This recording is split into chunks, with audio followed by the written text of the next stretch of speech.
Assalamualaikum warahmatullahi wabarakatuh. Perkenalkan kami dari kelompok 1 dengan materi Manajemen Sumber Daya Manusia. Oke, terlebih dahulu saya akan memperkenalkan kelompok kami. Yang pertama dengan saya sendiri atas nama Novaya Luna dengan nomor induk mahasiswa 22034004. Selanjutnya ada Maisyara Nurul Pratiwi Bekoto dengan nomor induk mahasiswa 22034002. Selanjutnya ada Mei Amelia Amran dengan nomor induk mahasiswa 22034003. Dan yang terakhir ada Muhammad Rifki Lauto dengan nomor induk mahasiswa 22034008. Baiklah, kami akan menjelaskan presentasi makalah kami dengan judul Manajemen Sumber Daya Manusia. Analisis manajemen sumber daya manusia. Manajemen sumber daya manusia adalah penerapan manajemen berdasarkan fungsinya untuk memperoleh sumber daya manusia yang terbaik bagi bisnis yang kita jalankan, dan bagaimana sumber daya manusia yang terbaik dapat dipelihara dan tetap bekerja sama dengan kita, kualitas pekerjaan yang senantiasa konsisten dan bertambah. Komponen manajemen sumber daya manusia. 1. Pengusaha adalah setiap orang yang menginvestasikan modalnya untuk memperoleh pendapat. Itu tidak menentu, tergantung pada laba yang dicapai perusahaan tersebut. Oke, selanjutnya ada poin kedua. Karyawan merupakan kekayaan utama suatu perusahaan karena tanpa keikutsertaan mereka, aktivitas perusahaan tidak akan terjadi. Pada poin ketiga yaitu pemimpin atau manajer, seseorang yang mempergunakan wewenang dan kepemimpinannya. C. Peranan manajemen sumber daya manusia. 1. Meramalkan penawaran dan permintaan sumber daya manusia pada masa yang akan datang. 2. Memperkirakan keadaan perekonomian pada umumnya dan perkembangan perusahaan pada khususnya. 3. Memonitor dengan cermat undang-undang perburuhan dan kebijaksanaan pemberian balas jasa perusahaan-perusahaan jenis. 4. Monitor kemajuan teknik dan perkembangan serikat buruh. 5. Melaksanakan pendidikan latihan dan penilaian prestasi karyawan. 6. Mengatur mutasi karyawan baik vertikal maupun horizontal. 7.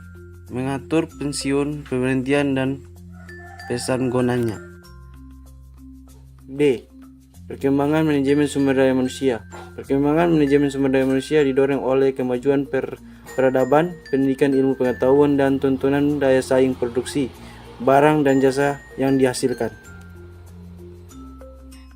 Metode pendekatan manajemen sumber daya manusia. Pertama, pendekatan mekanisasi atau otomatisasi adalah mengganti peranan tenaga kerja manusia dengan tenaga mesin untuk melakukan pekerjaan-pekerjaan. Pengganti ini didasarkan kepada pertimbangan ekonomis, kemanusiaan, efektiva, dan kemampuan yang lebih besar dan lebih baik.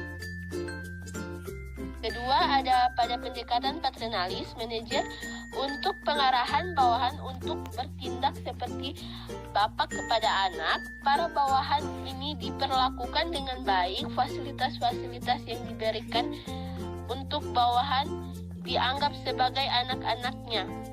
Misalnya, diberikan pinjaman uang serta didirikan toko sehingga karyawan dapat membeli keperluan secara kredit. Poin ketiga yaitu pendekatan sistem sosial ini memandang bahwa organisasi atau perusahaan adalah suatu sistem yang kompleks yang beroperasi dalam lingkungan yang kompleks yang bisa disebut sebagai sistem luar. Oke, selanjutnya masuk ke poin F, fungsi manajemen sumber daya manusia. Yang pertama ada perencanaan, biasa disebut dalam bahasa Inggris yaitu Human Resources Planning, adalah merencanakan tenaga kerja secara efektif serta efisien agar sesuai dengan kebutuhan perusahaan dalam membantu perwujudan tujuan.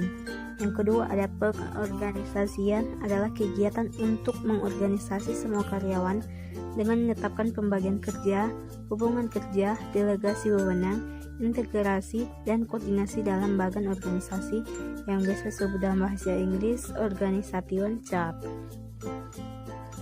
3. Pengerahan atau directing adalah kegiatan mengerahkan semua karyawan agar mau bekerja sama dan bekerja efektif serta efisien dalam membantu tercapainya tujuan perusahaan, karyawan, dan masyarakat.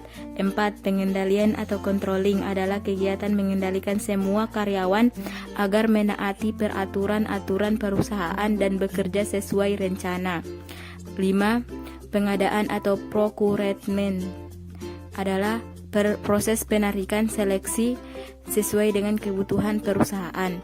6. Pengembangan atau development adalah proses peningkatan keterampilan teknis, teoritis, konseptual, dan moral karyawan melalui pendidikan dan pelatihan pendidikan. 7. Kompensasi. Kompensasi adalah pemberian balas jasa langsung dan tidak langsung, uang atau barang kepada karyawan sebagai imbalan jasa yang diberikan kepada perusahaan.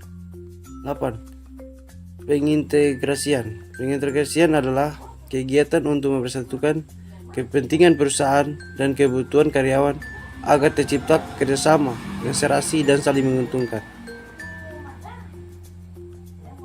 9. Pemeliharaan. Pemeliharaan adalah kegiatan untuk memelihara atau meningkatkan kondisi fisik, mental, dan loyalitas karyawan agar mereka tetap mau bekerja sama sampai pensiun. 10. Kedisiplinan merupakan fungsi manajemen sumber daya manusia yang terpenting dan kunci terwujudnya tujuan, karena tanpa disiplin yang baik sulit terwujud tujuan untuk maksimal. 11. Pemberhentian. Pemberhentian adalah putusnya hubungan kerja sesama dari suatu perusahaan. Jadi untuk kesimpulannya, manajemen sumber daya manusia merupakan perencanaan, pengorganisasian, pengkoordinasian, pelaksanaan dan pengawasan terhadap pengadaan, pengembangan, pemberian balas jasa, pengintegrasian, pemeliharaan, dan pemisahan tenaga kerja dalam rangka mencapai tujuan organisasi.